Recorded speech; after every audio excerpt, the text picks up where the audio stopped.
इस समय जो पूरे देश में माहौल है, जो धर्म के नाम पे पूरे देश में माहौल तैयार किया गया है, चाहे वो हिंदू संगठनों ने किया हो या मुसलमान के संगठनों ने किया हो, वो देश के लिए ठीक नहीं है। इसको हम जैसे और आप जैसे लोगों को समझने की ज़रूरत है। और इस समय ये समाज में एक जहर घोलने का काम कर दिया है। इस तरह का जो माहौल जो पिछले 3-4 महीने से माहौल चल रहा है, सांप्रदायिकता के नाम पे माहौल, हिंदू मुस्लिम से डर रहा है, मुस्लिम हिंदू से डर रहा है, हिंदू मुसलमान का दुश्मन हुआ है, इस समय मुसलमान हिंदू का दुश्मन हो रखा है। और ये कहीं भी हमारा जो लोकतांत्रिक देश है, हमारे देश के लिए ये ठीक नहीं है। इसमें हम जैसे और आप जैसे लोगों को सोचना पड़ेगा कि आगे अगर इसी तरीके का माहौल रहा तो हम अपने बच्चों को कैसे इस माहौल से बचा के रख पाएंगे। हमारे देश की जो आवाम है वो इस समय खौफ ज़्यादा है, उसके अंदर दहशत का माहौल क्रिएट हो गया है। उदयपुर वाली जो घटना जब से घटित हुई है, तब से हमें ये लग रहा है कि कहीं ये घटना हमारे राज्य में, हमारे प्रदेश में ना हो जाए। अब माहौल इस तरह का हो गया है कि आदमी, एक आम आदमी, एक सीधा साधा आदमी, एक गरीब आदमी घर से निकलने से डर रहा है। उसको ये डर लग रहा है कि कहीं मेरी लिंचिंग ना हो जाए।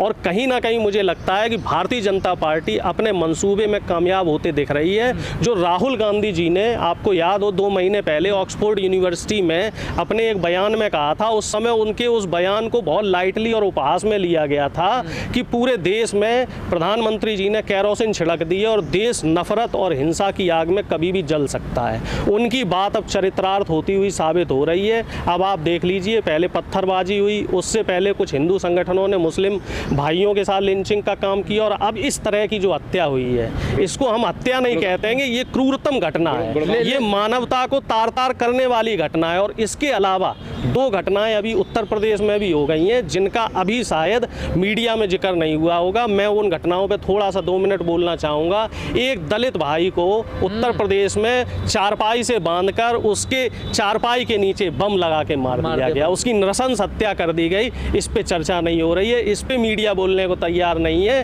हम किस दिशा में जा रहे हैं? बरेली में एक रिटायर्ड सेना का व्यक्ति था, उसका बेटा सनी नाम है, जन्मदिन के लिए एक होटल में जाता है और होटल से खाना बुक करता है और रोटी को लेके विवाद हो जाता है। और वहाँ पे चूंकि वो व्यक्ति नीची जाति का था सनी, और होटल मालिक ऊंची जाति का था, उसकी वहाँ पे होटल मालिक और उसके जो नौकर थे, उन्होंने मिल के पीट के हत्या कर दी। उस पर चर्चा नहीं हो रही है। साहब, सिर्फ हिंदू मुस्लिम ही नहीं, यहाँ जाति ताना बाना भी इस समय भारतीय जनता पार्टी और ओवैसी जैसे लोगों ने, जो धर्म की दुकानें चला रहे हैं, इन्होंने जाति ताना बाना और धार्मिक ताना बाना दोनों बिगाड़ के रखा है। तो शिकायत हमें दोनों तरफ के लोगों से है कि आप देश को किस तरफ ले जा रहे हैं। नूपुर शर्मा के बयान को लेकर इन्होंने इस घटना को अंजाम दिया। निश्चित तौर पे नूपुर शर्मा और इन जैसे लोगों ने जो माहौल क्रिएट किया है, उसी का ये अंजाम है। और अभी तो आप देखना, 2024 के लिए ये एक पिक्चर तैयार की जा रही है, ये तो इसका ट्रेलर मात्र है। पूरा देश नफरत की और हिंसा की आग में जलने वाला है। अब इस समय प्रधानमंत्री जी की क्या जिम्मेदारी बनती है? अशोक गहलोत साहब ने भी कहा है और तमाम जो विपक्ष के नेता हैं वो कह रहे हैं कि प्रधानमंत्री जी, आप हर छोटी छोटी बात के नाम पे, हर छोटे छोटे मुद्दे पे टीवी पे प्रकट हो जाते हो और हर रविवार को मन की बात करते हो रेडियो के जरिए, तो क्या आपकी जिम्मेदारी नहीं बनती? आप पूरे देश के प्रधानमंत्री हैं, आप किसी पार्टी के प्रधानमंत्री नहीं हैं। आप देश के सामने आइए, टीवी पे आइए, रेडियो पे आइए और उनको संबोधन दीजिए, उनको संबोधित कीजिए कि ये धर्म के नाम पे और जाति के नाम पे जो हिंसा हो रही है, जो लोगों को मारने का काम हो रहा है, इसको बंद कर दीजिए और इसको कतई बर्दाश्त नहीं किया जाएगा और इस तरह के अपराधियों को सीधी फांसी की सजा दी जाएगी। क्या प्रधानमंत्री जी इतना सा काम नहीं कर सकते? क्योंकि इतनी ज़्यादा आपराधिक प्रवृत्ति हो गई है और आम आदमी इसमें घुस गया है। पहले तो क्या था, कुछ प्रोफेशनल लोग हुआ करते थे, कुछ चंद संगठन हुआ करते थे, अब एक आम आदमी का बच्चा भी इसमें घुस गया है। जिस तरीके से इस घटना से पहले जो पत्थरबाजी हुई, जो मुसलमान समुदाय द्वारा पत्थरबाजी की गई,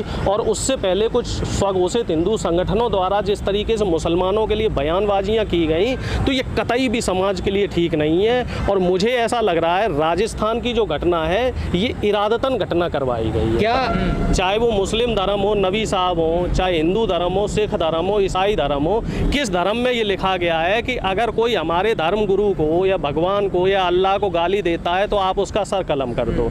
हमेशा, चाहे हिंदू धर्म की हम बात करें, चूँकि मैं हिंदू धर्म से आता हूँ, तो हमारा धर्म इतना फ्लेक्सिबल है। हमारे धर्म में तो जो बड़े बड़े महापुरुष हुए हैं मेरे धर्म के, या ईश्वर हुए हैं, चाहे वो राम हो, कृष्ण हो, इन्होंने पूरा जीवन सादा जीवन व्यतीत किया है। चाहे लोगों ने इनका कितना भी उपहास उड़ाया हो, चाहे इनकी कितनी भी बेइज्जती की हो, लेकिन इन्होंने कभी भी रिएक्ट नहीं किया। इसी तरीके से मुस्लिम धर्म में भी कहते हैं कि नबी साहब ने भी हमेशा गरीबों की और ज़रूरतमंदों की मदद की है, और अगर पलट के किसी ने उनके खिलाफ कोई गलत बयानबाजी की या उनके खिलाफ कुछ एक्शन लिया तो उसका कभी भी प्रत्युत्तर नहीं दिया है। तो मेरे हिसाब से कोई भी धर्म हो, वो धर्म हमें ये नहीं कहता है कि आप किसी का कत्ल करो, और ना कत्ल करने से कोई धर्म सुरक्षित रहेगा। धर्म सुरक्षित रहेगा अगर हम अपनी आने वाली पीढ़ी को सही दिशा में लेके जाएं। धर्म सुरक्षित रहेगा अगर हम अपने बच्चों को शिक्षा की ओर लेके जाएं। धर्म सुरक्षित रहेगा अगर हम गरीब और मजदूरों की सेवा करें और उनकी मदद करें। धर्म कत्ल करने से सुरक्षित नहीं रहेगा। कत्ल करने से और इस तरह की हत्याएं करने से सांप्रदायिक माहौल बनेगा, आपसी नफरत बढ़ेगी। कुछ धर्म के ठेकेदार हैं जिनको ऐसा लग रहा है कि अगर आपसी भाईचारा बन गया, अमन चैन बन गया, तो हमारी दुकानें बंद हो जाएंगी। ये लोग अपनी दुकानों को मजबूत करने के लिए, अपनी धर्म की दुकानों को चलाने के लिए इस तरह का काम कर रहे हैं, और काफ़ी हद तक इस समय ये अपने जो गंदे मंसूबे हैं, इन मंसूबों में कामयाब भी दिख रहे हैं। इस समय हमें बड़ी ही संजीदगी से इस माहौल को संभालना है और अपने बच्चों को बहुत प्यार से समझाना है कि बच्चों इस दिशा में मत जाओ, शिक्षा की तरफ ध्यान दो। जो इस समय बेरोजगारी बढ़ रही है देश में, उसके खिलाफ आवाज़ उठाओ, उसके खिलाफ बात करो। धर्म और आस्था, इसको आप राजनीति से दूर रखो। कुछ धर्म गुरुओं का हमारे धर्म में भी आपने देखा होगा कि खुल्लम खुल्ला मंच से क्या बयान दे रहे थे कि अरे हिंदुओं तलवार उठा लो और धर्म की रक्षा करो, और अब वही हो रहा है। हिंदू मुसलमान को काटने की कोशिश कर रहा है और प्रत्युत्तर में मुसलमान हिंदू को काटने की कोशिश कर रहा है, और इससे नुकसान किसका हो रहा है? नुकसान हो रहा है मेरे देश का, आपके देश का, हमारे देश का।